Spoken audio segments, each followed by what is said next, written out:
श्री गणेशाय नमः। शनि प्रदोष कथा शनिवार।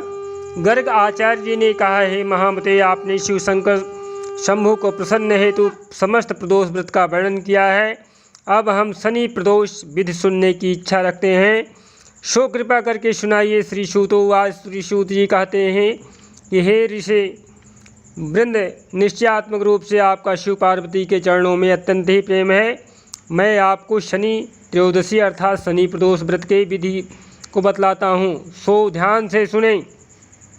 प्राचीन काल में पुरातन एक कथा है कि एक निर्धन अत्यंत ही गरीब ब्राह्मण की स्त्री दरिद्रता से दुखी होकर के शांडिल्य ऋषि के पास जाकर के बोली, हे महामुने, मैं अत्यंत दुखी हूँ, दुख निवारण का उपाय बतलाइए। मेरे दोनों पुत्र आपकी शरण में हैं। मेरे ज्येष्ठ पुत्र का नाम धर्म जो कि राजपुत्र है, और लघु का नाम जो है अर्थात छोटे बच्चे का नाम है शुचिव्रत है। हम दरिद्री हैं, आप ही हमारा उद्धार कर सकते हैं।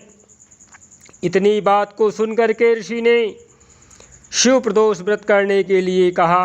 18 सहस्राणि ऋषिया सौनकाद्या 88,000 सौनका ऋषि वृंद वहाँ एकत्रित हुए थे।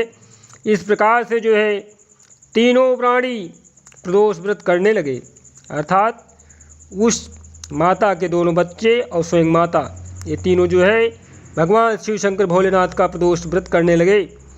कुछ समय के पश्चात प्रदोष व्रत आया।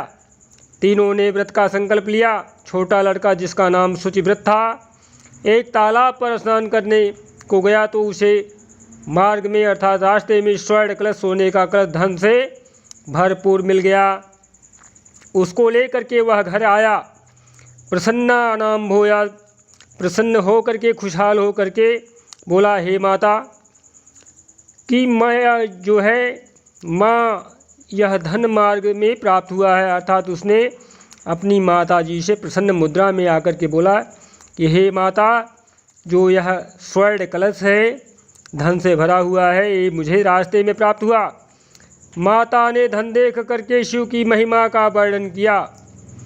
राजपुत्र को अपने पास बुला करके बोली, देखो पुत्र, यह धन हमें शिव जी की कृपा से प्राप्त हुआ है, अतः जो है आशीर्वाद स्वरूप प्रसाद के रूप में दोनों पुत्र आधा आधा बांट लो।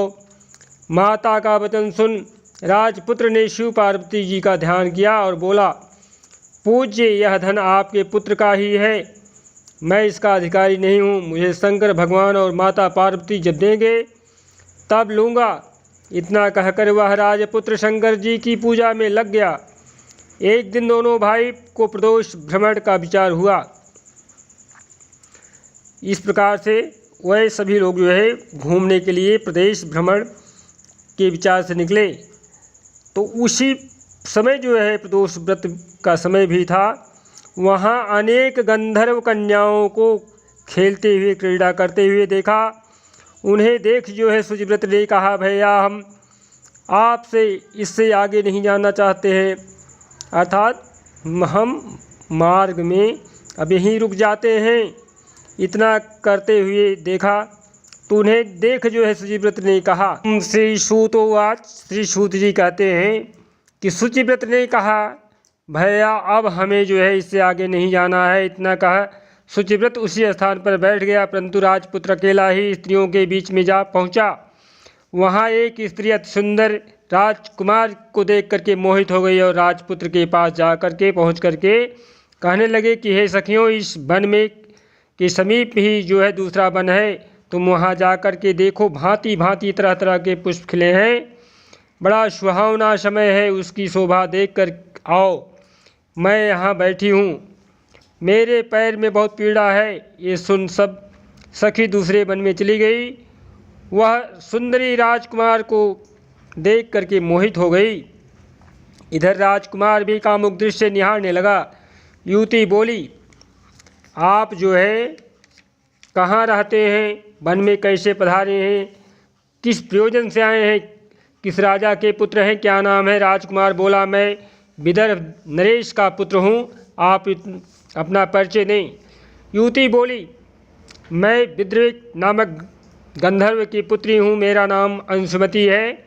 मैंने आपकी मन स्थिति को जान लिया है कि आप मुझे प्रसन्न करने लगे हैं, अर्थात मेरे ऊपर मोहित हो गए हैं। विधाता ने हमारा तुम्हारा संयोग मिलाया है। युवती ने जो है मोतियों का हार राजकुमार के गले में डाल दिया।